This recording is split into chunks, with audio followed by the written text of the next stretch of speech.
ইমান দিন হ'ল পানী পিঠা খোৱা নাই। সিজোৱা চাউল আছিলে যে ঘৰত, সিজোৱা চাউলৰটো ভাত পিঠাটো দূৰৰে কথা, মাৰ পানীও নোলায়।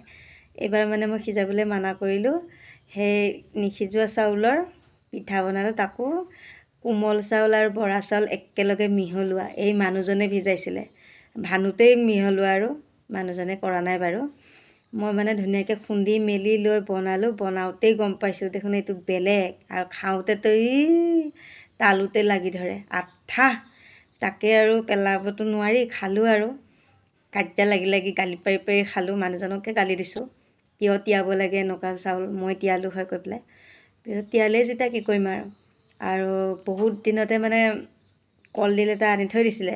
কলডিলডাল মানে মই বনোৱা নাই, আলাহে কেনেকৈ এনেকুৱা 1 জানুৱাৰী এইবিলাক লৈ পেলাই বনোৱা নাই। মোক খালি শুনাই আছে 50 টকা লৈছে, 50 টকা।